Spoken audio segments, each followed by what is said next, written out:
This is the Journal Star editorial board endorsement interview with Kathy Danek, who is running for re-election to District 1 for the Lincoln Public School Board. Kathy, we thank you for your service. We thank you for taking some time with us today. And we thank you for sticking your neck out and running again. I'm the editor of the Journal Star. John, you want to introduce yourself? Yeah, my name's John Schreier. I'm one of our assistant city editors here at the Journal Star, and I've been on the editorial board just shy of 4 years. So, Kathy, the first question is, this last year has been a tumultuous one, and as we have watched from our newsroom, it doesn't appear to have been a particularly fun year to be in the public eye, serving in elected office, just because everybody's got a problem with something. So why do you want to subject yourself to this again? And what, what is it about you, your experience, your personality that puts you in a position to contribute through this public service? Well, I've always believed that the role of a school board member is to be the link between the community and the district. So they can call me at any time. I've had the same phone number, the same address, the same house since 1977. My phone number goes clear back to 1973. So people can find me to talk to me. But what really makes it important is that when I have someone come to a board meeting, I try to listen to them. We don't respond during board meetings because you get too many different opinions. We look at all of the information and figure out how to respond. The second thing I've learned that in a pandemic, everybody is upset and none of us have any experience about it. So as we opened school last year, I started on a journey to go to the schools in my district when we opened. And as I listened to parents, teachers, children, administrators, I thought it was important. I actually went to visit every single school by December 20th last year. I spent about an hour in every school, talking to staff members, watching how they pivoted in their teaching, looking at the difficulty in doing remote learning with our hybrid learning, I guess is what we called it when they did both at the same time. It helped us grasp where we needed to go, and more importantly, where we were. I also saw what we were doing really well. The thing about education is it's the best investment we make into our future. So if we miss a year, if we don't take care of the children and the staff members in that year, that investment falters. And we need to prepare kids for our future. They're going to take care of us when we're old. They're going to take care of our community, and they're the jobs and the job ideas for the future. All right. Well, thank you. So we've got major building projects going on. We've got some lessons learned from COVID. What do you think are the most important issues that the school board will be facing over the next few years? We're going to start with the learning loss from the last year and a quarter. The kids will need to have some enrichment. Those plans are already in place to start this summer. They're going to have social workers available for kids who just struggled with that idea that they lost that socialization. Those plans are in place. Additionally, we need to deal with things like food insecurity. The backpack program was done in our schools, except for the last year when we didn't have any visitors who weren't LPS in the building, because we did that to keep everybody safe. So we had to figure alternative ways to get families the food they needed that are used to having that backpack. So that food insecurity was something we took very seriously. I sat and watched it outside of Huntington Elementary last summer. 2 hours people were lined up driving around the building to get just a little bag of food. Kind of broke my heart. And I think that getting the backpack program is really important. I also think it's really important that we acknowledge that the new buildings are going to open. We're going to have some boundary changes. All of those issues make families a little insecure in their own comfort level of where we are. We've got a strong boundary policy. that allows parents to let their children finish in those new boundaries for if they want to stay in their old schools. Um, I also think that the other issues are going to be how to deal with the growth of our community as we move forward. Okay. But that's a good problem to have, just so you know. Lincoln growing is a good problem. Well, we spent a lot of time talking with city council candidates, and everybody wants the community to grow.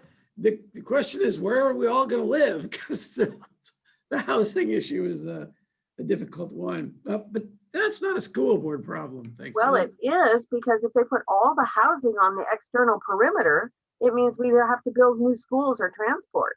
So making use of the spaces that are available in the confines of Lincoln is really important. That means we keep all of the schools that we've currently invested in populated and full, and we don't have to build new buildings. Well, I'm glad you tossed that in there. Thank you, Kathy.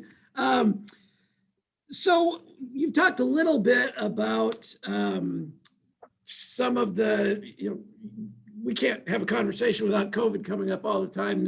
It's sort of the way everything goes these days.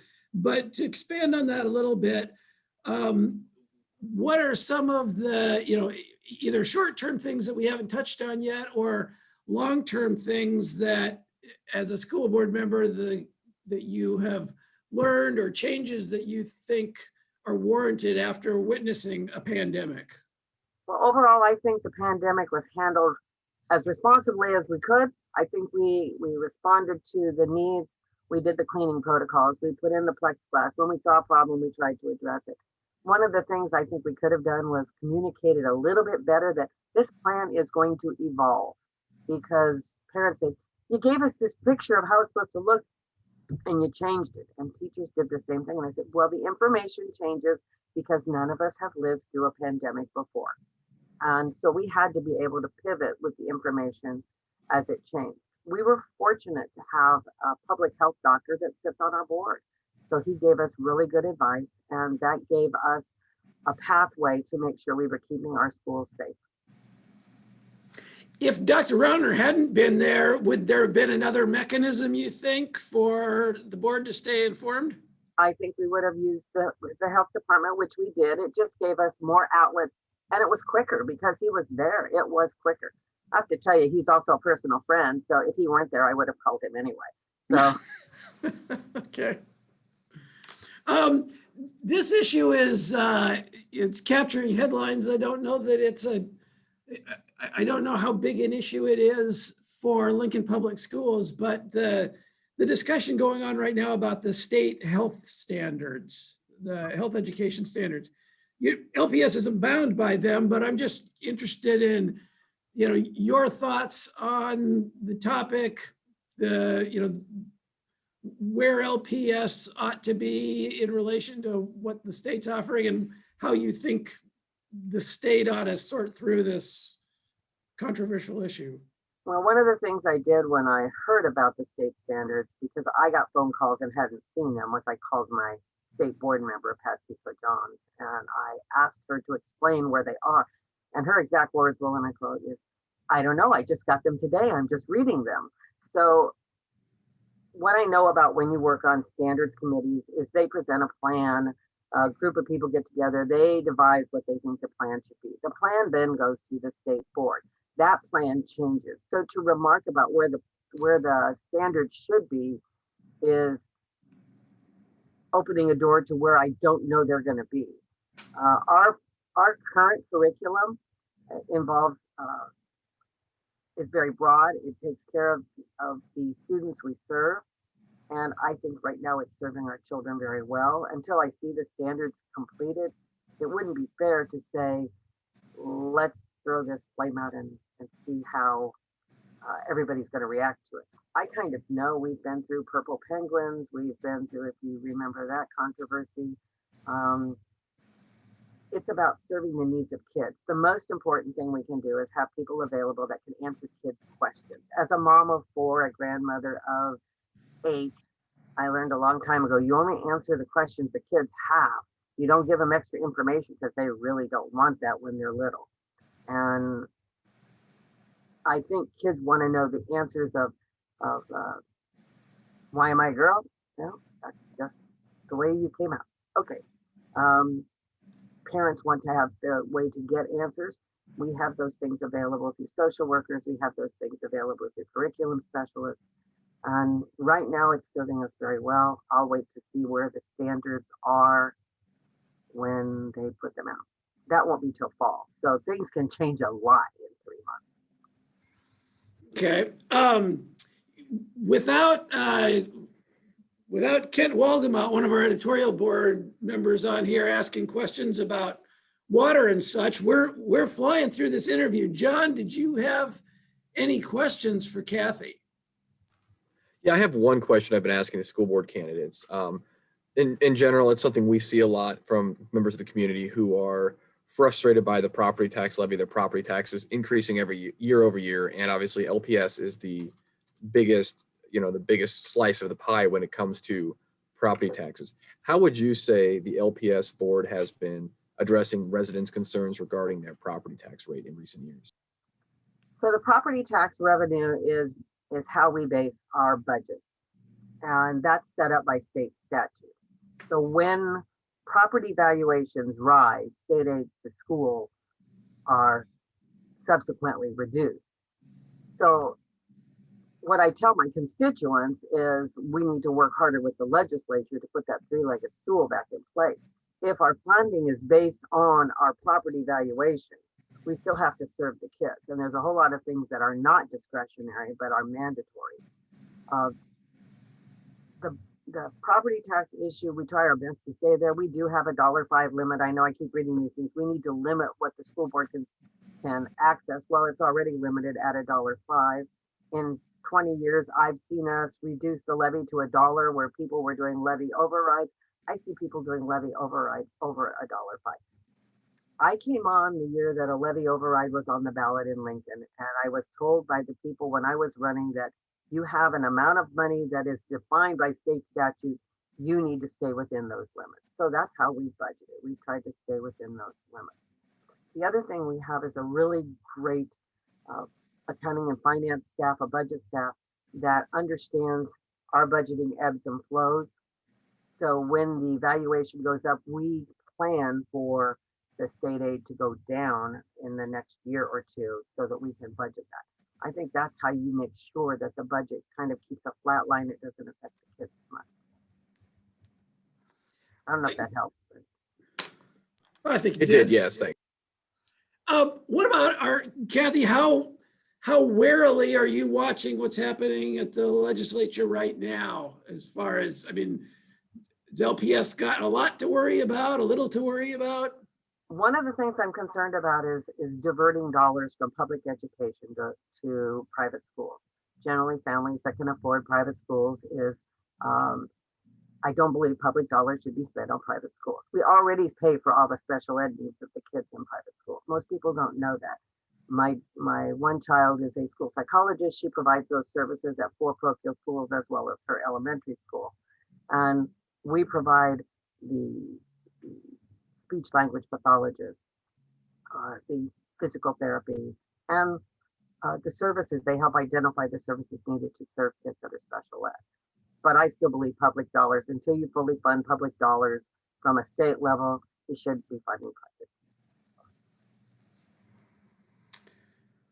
All right. Well, Kathy, I'm down to my last question here, and we're still flying along, so you can take as long as you want to answer this question. Okay. And that is, what didn't we ask that you want to talk about, that you want to say? Is there a soapbox speech that you have that we didn't, or a topic we didn't get to? Mostly education is our best investment. Our students are our future. I know we've talked about this, but I can't help but keep putting it back on the forefront. Everything we do is about preparing a child for the future. Over the last 35 years that I've been watching the school board and serving on the school board, what I saw was education evolve. At first it was, let's just all do college. Our kids have to be able to pivot in a career. Goodyear was the largest employer in Northeast Lincoln, where I live, followed by Burlington Northern. As those careers have mechanized, the number of people that are employed has significantly decreased. And one of the things we didn't do 50 years ago was teach people how to pivot in their education so they could be prepared for the next job of the future. I think we're doing a much better job of that. We have the Career Academy. We have a new early college program with STEM, which is the next big crisis of our world, and working with water and agriculture with UNLE's campus in Lincoln Northeast. We have the Bryan Health Sciences program going in at the new Northwest High School. I'm really, really excited about those programs being right up front and close to the kids. Don Mayhew gave a report last night that the Career Academy will have 460 new students. When you add our 260 current students, that's 720 kids. Yeah, 720 kids in the Career Academy, finally getting up to where we thought the enrollment would be. That's telling us a whole lot about what our kids see for their future. They want that college and career ready access. They like those credits because it saves them money. We have working with benefactors to make sure kids get those college hours paid for, so that if they can't afford them, we make sure they get them paid for while they're in high school. The other thing that our kids are telling us is they want equity across the district. They believe that equity is important. Equity isn't exactly equal. It's giving everybody what they need to succeed. I liken it to a picture of three children standing of different heights, standing to watch in the knothole section of a game. The tall kid can see over the top. The middle-sized kid needs a box about 6 inches, and the shortest kid needs a box, 2 boxes to stand up so they can all see the game. Equity is about making sure everybody has what they need. And so that might be a kid who wants to be in plumbing, access to a plumbing career or internship. It might be a child who wants to be an entrepreneur. We send them to a focus program, which used to be called the Entrepreneurship Focus Program. Now they offer those in the Career Academy, helping them see how to build their own businesses, how to do a business plan and a marketing plan. And it might be for the kids who want to understand how to raise a family, a child development class. They want to do early childhood because they love being around kids. All of those opportunities are currently in our schools, but we're expanding on them so that kids have the ability to pivot in their future. All right. Well, thank you, Kathy. John, did you have anything else? I did not. Thanks again, Kathy, for taking the time to talk to us this morning. I'm sorry I couldn't make it 30 minutes, but I've learned to be brief. So. We got no problems with that. So thanks a bunch, Kathy. Again, we appreciate your time and your service, and we look forward to the election and seeing what happens. So I have one question. When will you make your decision as a board? I am negotiating with your opponent to do an interview tomorrow or the next day, I believe. So okay. Monday would be when we get together as an editorial board, and we would probably formulate our endorsement and get that out to the public as quick as possible, so that, you know, the idea with our endorsement isn't that we're the final word. We're one word, and lots of people will write to tell us that we were right or wrong, and we love that. So, well, I want to thank you for the endorsement for the primary. So thank you for that. All right. Well, thank you, Kathy, and good luck. Bye now. All right. Bye.